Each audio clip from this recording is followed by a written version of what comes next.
to wonder if mindset really mattered. I thought that success was all about talent and skill set, but I came to realize that someone who is great at what they do can quickly be bypassed by someone who is less talented but more confident. Remember this, confidence attracts, but unbelief repels. So if you have a mindset that you are average or that you never get great opportunities, without realizing it, you are creating your reality. Many of the people you look up to, they are not super smart or super talented. You are just as smart and talented as they are. They just latched onto their dream and developed the mental fortitude necessary to keep going when they were feeling the frustration that you might be feeling right now. A belief can create the disease as much as a belief can create the healing. And I go, so the significance of this is profound because nobody talks about the negative belief. And I go, negative beliefs are powerful. It's called nocebo, as you mentioned. And as I said, they can cause any disease and they can kill you. Just because you believe you're going to die, you can die just from the belief. We always have to update our versions about reality because it's the only way that we adapt. Don't believe everything you've read or heard.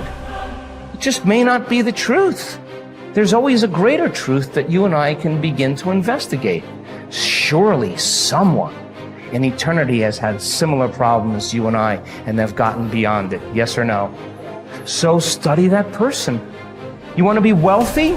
Study wealthy people. Don't just have some panacea that you're just going to get wealthy. Read about wealthy people and find out that they lost everything and failed miserably 20, 50 times. But what they had as a characteristic, a quality in their personality is they were persistent and they kept changing and they kept forgiving and letting go of the past and kept going. And sooner or later they ran into it, and when they had all the money they wanted, it was never about the money. It was just about that they could prove to themselves that they can do it. Stop rationalizing. Stop making excuses. Stop giving yourself little watered down assessments of where you're really at. Tell yourself the truth. Are you making yourself better? Or are you making yourself worse? Are you moving forward or are you moving back? Anything that you have that you feel is a negative, it doesn't matter. Anything you feel it's a positive, it doesn't matter. We're still the ones that make the decisions, and we're the ones that move the needle because no one's doing it for us. We want to change the world, we decide we're going to change it. We want to change the economy in our home, we have to decide. We want to change the amount of time we spend with family or live into our true purpose or be the woman or God or man God designed us to be. No one else is doing it for us. But what we can do is what you're doing. Gain capabilities from people who've already been there. Be a part of a group bigger than yourself. You already got the capabilities. You're already a part of a group bigger than yourself. You're already got the support of this amazing family. I think true behavior change is identity change. And it's this shifting of your self-image, or your beliefs, or the way you look at yourself. Because it's one thing to say that I want this, and something very different to say I am this. So people walk around with beliefs like that all the time. I'm not a language learner. I'm not good at math. I'm terrible with directions. I'm not good at remembering someone's name. Yeah. And once you have those type of, once you adopt that identity, it becomes very easy to just reinforce that over and over again. And so these three levels that you mentioned, outcomes, process, and identity, all three matter, but I think the key is that you want the direction of change to be in the right way, the right arrow. So if you start with the outcomes, if you start with the result, then you're like, oh, I really want this thing, and here's my plan for getting it. And most people just never think about the identity that comes underneath that. Like they think, I want to lose weight, or I want to be skinny, and if I follow this diet, then I'll be skinny. And then they don't really give any thought to the beliefs behind their behavior. But if you start the other way around, if you start at the identity, and you say, all right, who's the type of person that could lose weight? Well, maybe it's the type of person who doesn't miss workouts. Then you start with that identity. You say, okay, I want to become the type of person who doesn't miss workouts. Here are the habits I need to build. And then whatever results come, just come naturally. So most people focus on the results and build a plan and let the identity come naturally, but that rarely works because their beliefs like conflict with your actions.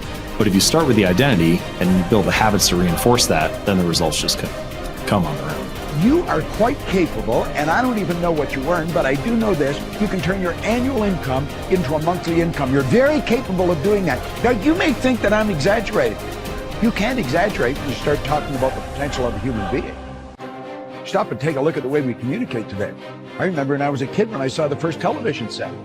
If anybody had told me at that time it was black and white, it was snow, and somebody would appear on the screen and then they'd go away again. If somebody had said, listen, in your lifetime, you'll be able to put one on your wrist. Self-contained in living color. Somebody can shoot something going on the other side of the world. You can watch the Olympics on your wrist. You'd have thought they were right out of their mind, but all that's going on. In fact, that's nothing today compared to what we're capable of doing. You stick a little camera on our computer and look at the other person and talk to them anywhere in the world. Doesn't even cost you a nickel. Are we moving ahead? I think we're moving ahead at a rapid rate. But I'm going to tell you something. The people that are taking this there are not letting the paradigm stop them. And I don't want you to let the paradigm stop you. I want you to stop and think of where you're going and what you're doing. And when you go to break out of the paradigm, it's because you're using a bigger idea than what you're conditioned to. Now remember I said that conditioning is cause you to feel comfortable? It's only when you go to change the conditioning that you feel the discomfort. And when you get emotionally involved with it, you can be thinking of the change until you internalize it, nothing happens. But the second you internalize it, everything goes haywire. Why? You're dealing with the central nervous system. You're messing with the paradigm. You've heard the saying, habits die hard? Well, you put 1,000,000 of them together and see what happens. Yet it's like a wall, and you bounce off that wall, and you'll go back and live in your conformed or, state of bondage and justify why you should stay there. Don't let that happen. Absolutely refuse to let that happen. If you've got an inspiration to move, to quit your job, to start a business, whatever you want to do, step out and do it. I mentioned in another series that God's gift to us was more talent and ability than we'll ever hope to use in our lifetime. And our gift to God is to develop as much of that talent and ability as we can in this lifetime. The future belongs to the risk takers, not the security seekers. Life is perverse in the sense that the more you seek security, the less of it you have. But the more you seek opportunity, the more likely it is that you will achieve the security that you desire. Whenever you feel fear or anxiety, and you need to bolster your courage to persist in the face of obstacles and setbacks, switch your attention to your goals. Create a clear mental picture of the person that you would like to be, performing the way you would like to perform. There is nothing wrong with thoughts of fear as long as you temper them with thoughts of courage and self-reliance. Whatever you dwell upon grows. So be careful. And this brings us to a very important mental principle called the law of accumulation. The application of this law is a fundamental reason for success in every field, including yours. This law says that every great life or great career is an accumulation of hundreds and perhaps thousands of efforts that nobody ever sees or appreciates. Great success is the result of countless hours, maybe even months and years, of preparation and hard work toward the goal of becoming very good at what you are doing. This law of accumulation says that life is very much like a balance sheet with both credits and debits. Every time you do something positive to enhance your abilities and to improve your life, you get a credit on the credit side of your ledger. Each time you waste your time or neglect to take advantage of an opportunity to learn and grow, you get a debit on the debit side of your ledger. Here's the key. Everything counts. Everything that you do or fail to do is written down and totaled up on your balance sheet. Everything that you do or fail to do counts in some way. Nothing is neutral. Everything is either moving you toward a better life or moving you away from it. Everything counts. A successful, happy, self-confident person is an individual who has consciously and deliberately built up a lot of credits on his or her balance sheet. An unhappy, negative, or insecure person is a person who has a lot of debits on his or her balance sheet, because the only things that count are your actions. It seems that every positive and constructive action you engage in adds up and increases your levels of self-confidence and self-esteem. The law of incremental improvement, perhaps the most important corollary of the law of accumulation, is what is called the law of incremental improvement. This is really the law that explains how you move from wherever you are to the top of your field. This is the law that explains all great success in America or anywhere else in the world.